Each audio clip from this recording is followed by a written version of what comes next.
Pertama-tama, marilah kita panjatkan puji syukur kepada Allah Subhanahu wa taala, Tuhan yang Maha Esa, karena atas rahmat dan hidayahnya kita dapat berkumpul di sini dalam keadaan sehat walafiat untuk mengikuti hari kedua acara LPS Financial Festival 2025.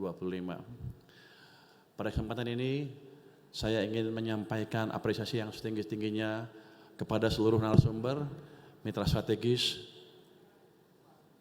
serta para peserta yang telah berpartisipasi dan turut menyukseskan penyelenggaraan acara ini. Secara khusus, acara ini juga menjadi bagian dari komitmen LPS untuk terus meningkatkan literasi pemahaman masyarakat terhadap sistem keuangan dan peran LPS utamanya, khususnya di kalangan generasi muda. Karena kami meyakini bahwa pemahaman yang baik tentang keuangan dan penjaminan simpanan akan memperkuat ketahanan ekonomi masyarakat dan memperkuat kepercayaan terhadap sistem keuangan nasional. Dalam keynote speech pagi ini, saya ingin mengajak kita semua untuk melihat secara lebih jernih bagaimana sistem keuangan Indonesia telah tumbuh dan resilient, bagaimana sektor perbankan dan lembaga keuangan terus bertransformasi, serta apa peran strategis yang dapat dimainkan oleh LPS dalam menjaga kepercayaan publik dan mendukung stabilitas sistem keuangan. Ini langsung keynote speech kan. Semoga diskusi-diskusi yang berlangsung hari ini memberikan manfaat, memperkaya perspektif kita semua demi kemajuan sistem keuangan Indonesia. Terima kasih atas perhatian dan partisipasi Ibu Bapak sekalian. Wassalamualaikum warahmatullahi wabarakatuh. Ini salah ketik kayaknya nih. Harusnya saya langsung keynote speech. Tapi begini Pak Sete, tadi saya udah bilang Pak Sete, Pak kalau saya ngomong ke depan pasti membosankan Pak. Di setiap acara rapat-rapat KSSK Pak, teman-teman, saya pasti dikasih kertas ini untuk dibaca, itu bagian pertama. Karena saya dikenal sebagai ketua LPS yang agak koboi. Kalau nggak dikasih kertas, ngomongnya sembarangan, semua anggota KSSK tersinggung. Jadi setiap saya pidato, orang LPS deg-degan semua. Nah barusan bagian membosankan, nah saya akan masuk sedikit yang bagian agak rame sedikit nih. Ini kita masuk presentasi ya. Saya disuruh cerita tentang ekonomi katanya. Padahal judulnya lihat nggak? Ekonomi yang kuat dan berdaulat menghadapi risiko global. Pasti bisnismen di sini pasti merengut. Kuat apanya? Orang kita lagi susah. Bahkan Pak Seti bilang, kami sekarang sedang dalam survival mode youth. Waduh. Tapi saya harus ngomong kuat dan berdaulat.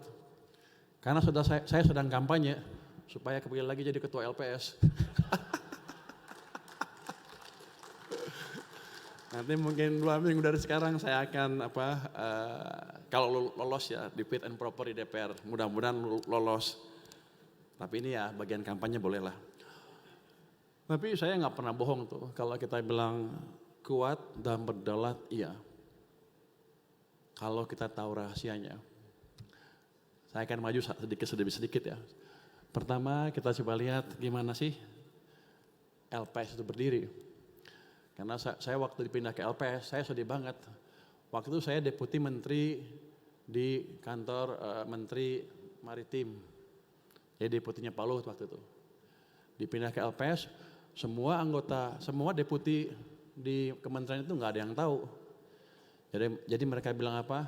Si Purbaya dibuang sama Pak Luhut sama Presiden ke LPS. Saya sedih. Aduh gue dibuang nih. Saya juga nggak tahu banget LPS itu apa. Tapi setelah kerja sebulan, wah saya senang banget. Saya ternyata dibuang ke tempat yang enak. Apa itu enaknya? Gajinya gede. Itu saya balik ke kementerian, saya bilang gaji saya gede, mereka iri, mereka juga pengen dibuang. Jadi kenapa LPS didirikan? Ini didirikan karena krisis 9798. Pada waktu itu kan kita tahu krisis besar karena orang panik ketika 16 bank ditutup, semua berbondong-bondong ke bank, narik uangnya, akibatnya banknya jatuh, semuanya tidak terkecuali.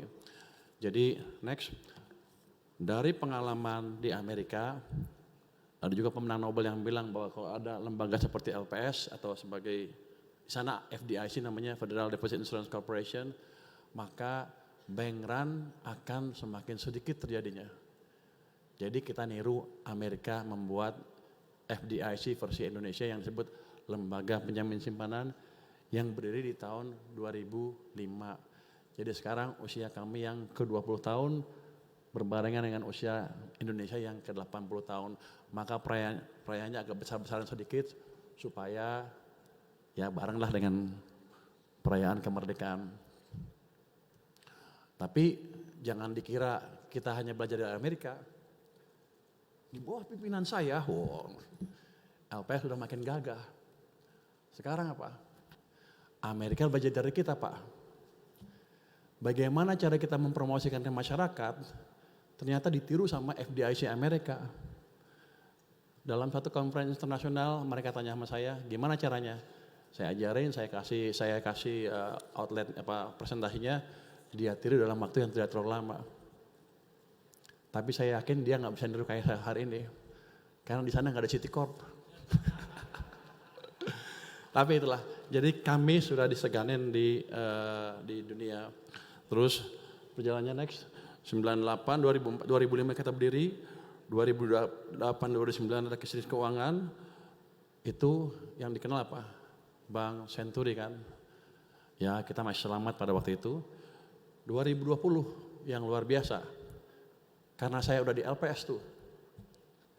Waktu ekonomi gonjang-ganjing karena COVID, nggak ada bank tutup kan, nggak ada orang panik ke bank-bank narik duitnya, karena mereka tahu ada saya di LPS. Oh salah,